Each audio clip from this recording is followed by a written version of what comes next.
take a moment to look at a specific example. We'll look at a very simple model at the top of the screen with a dependent variable y and independent variable x, no intercept, just a slope coefficient. So maybe we measured all our data as deviations from the mean, and that's how we got rid of the intercept. And so we have the assumption, recall the assumption was that the white noise term is 0, has a mean of 0, and it has the white noise is scalar diagonal. Our set of observations on the one independent variable in this simple model runs from x1 to x big T. And so x transpose x is the sum of the xt squares. And of course, x transpose x inverse is just the scalar 1 over sum of the xt squares. So the variance, given that construct, that very simple example, the variance of our least squares estimator for this very simple example has the scalar, sum of the xt squares, inverted, times the row of observations on x, times this pattern matrix, post multiplied by the column of observations on x, post multiplied by 1 over the sum of the xt squares. So multiplying things out, we'll keep this guy in square brackets here, and we'll multiply out the great big matrix from the left by the row of observations on x and from the right by the column of observations on x. And the typical term that we get is sum of the xt times xt minus 1 divided by the sum of the xt squares. That's the typical term. If you look at it and think about it for a few minutes, that typical term should look familiar to you. Isn't the numerator the covariance between two random variables? And the denominator is the variance of one of the two of them? Does that sound familiar in any way? It sounds like an estimate of a regression coefficient to me. Isn't that what an interpretation of the least squares estimator is? The covariance divided by a variance.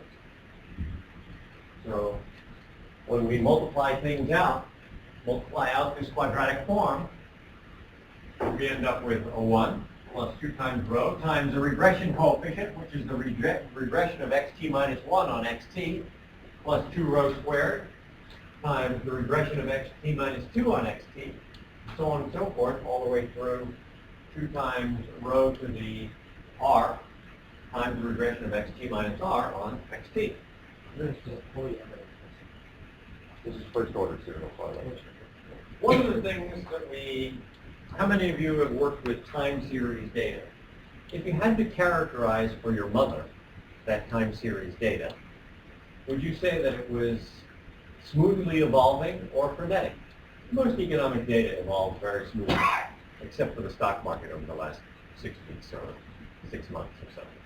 But by and large, economic data evolves very smoothly.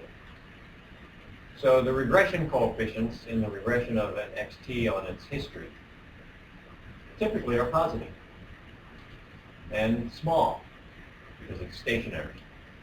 So we know that Ben Bernanke is hoping at this point that economic data is not explosive and evolves smoothly. And so that said, most of these terms are going to be positive because the data evolves smoothly.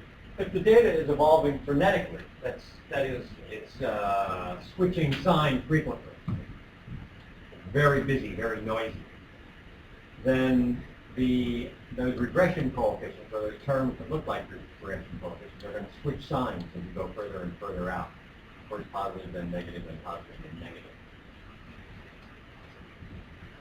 But the fact that the data evolves very smoothly suggests that rho is going to be positive between 0 and 1. And if the rho is positive and between 0 and 1, then these regression coefficients that I drew your attention to before are also going to be positive, with the consequence that the variance of beta hat is much bigger than what the computer tells you. Remember, the computer told us that the coefficient covariance matrix was sigma squared times x transpose x inverse. My argument is that because most economic data evolves very smoothly, this term in square brackets times what the computer thinks is the coefficient covariance matrix. This term in square brackets is positive. So the true coefficient covariance matrix is bigger than what the computer is telling you it is. So the computer is going to tell you that these t statistics are, say, 2.9, when the truth is that they're much smaller. So the consequence of serial correlation when you don't correct for it is that you reject too many null hypotheses because you have the computer tells you that the variance is really small. And so that makes big t statistics. When the variance, in fact, is bigger, and the correct t statistics are somewhat smaller.